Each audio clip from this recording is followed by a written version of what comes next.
Hi everyone, my name is Dr. Paul Kerstetter, and today I will be talking about CIC filters in the context of software-defined radios. CIC filters are a resource-efficient way to implement decimation and achieve signal roll-off in FPGA-based SDR designs. Let's get started. Here is the presentation, CIC filters explained. An essential element of software-defined radios.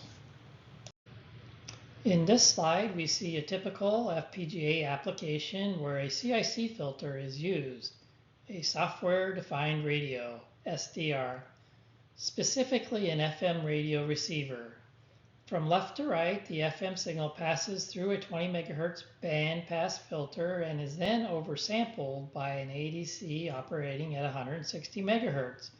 8 times oversampling. The ADC digitizes the analog waveform and delivers the samples to the FPGA. Inside the FPGA, mixers translate the signal to baseband because the 160 MHz sampling rate is far higher than required for the audio processing. A CIC filter can be used to provide the decimation stage used to reduce the sample rate. Finally, the signal passes through an FM discriminator or demodulator to recover the audio. At this point, a natural question arises when viewing the SDR diagram. Why do we need both a low-pass filter and a CIC filter? The short answer is that using a single filter is impractical, and in many cases, using more than 2 filters is actually beneficial. It would use up too much resources in the FPGA if we just use one filter. CIC stands for Cascaded Integrator Comb. Its frequency response is shown in the slide. The filter consists of an integrator stage followed by a comb filter stage. Why use a CIC filter? Because it doesn't require multipliers. It only uses additions, subtractions, and delays.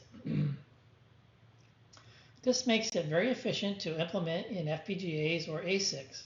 A CIC filter can also be combined with a decimator, and the combination of these 3 elements provides a low-cost way to achieve roll-off, reducing aliasing while decimating the signal. You might be wondering, what is decimation used for? Decimation is simply reducing the sample rate by discarding data in a controlled way. For example, consider a data pipeline with a 10 MHz input clock and a 5 MHz output clock. If we did nothing, data would accumulate because samples are arriving twice as fast as they are leaving. To keep the system running in a steady state, every other data sample must be discarded, which is what is shown in the slide. That process, combined with filtering to prevent aliasing, is what we call decimation. You may be wondering how we can throw data away and still expect a useful result. The answer lies in Nyquist's sampling theorem.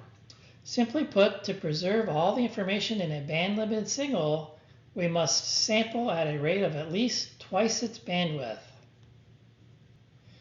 In the example from the previous slide, the output sample rate is 5 MHz, which means the Nyquist frequency is 2.5 MHz.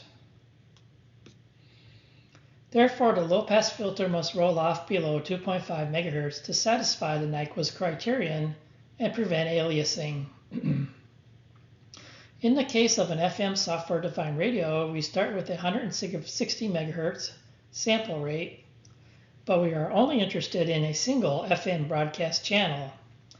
An FM broadcast channel occupies about 200 kHz of bandwidth. To preserve all the information in that channel, Nyquist tells us we need a sampling rate of at least 400 kHz. This is why decimation filtering is so powerful. It lets us safely reduce the sample rate from 160 MHz down to a few hundred kHz while retaining all of the information we care about. This frees up resources so that they can be used on other tasks. Now that I've explained decimation, let's add a few more details regarding the CIC filter. In the slide, you can see the discrete time math on the top left, which is used to generate the comb filter. It looks like a differentiator and is considered one, especially when R, the decimation rate, is set to 1. The frequency domain representation of the comb filter is shown on the bottom left.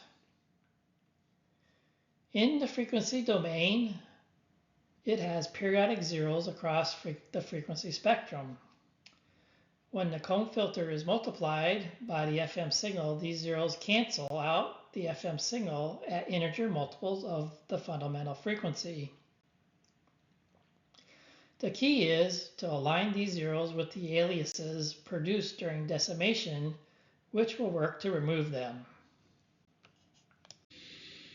When the integrator is combined with the comb filter, the roll-off of a low-pass filter is achieved, and this is shown in the slide.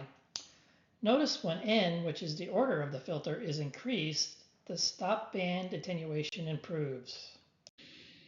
Vivado includes a CIC compiler available in the IP library, as shown in the slide. You can set the filter type to either interpolation or decimation. In our case, decimation is used. The number of stages N in this presentation determines the filter order and can be set from 2 to 6.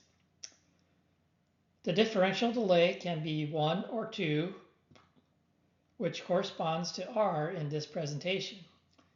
The fixed rate refers to the decimation rate and can be configured from 4 to 8,192. In the slide, the decimation rate is set to 8, so the input frequency of 800 MHz is divided by 8, resulting in 100 MHz sample frequency. That's all for now. I hope you enjoyed this video. If you did, please like it and subscribe to the channel. Stay safe, and I'll see you in the next video.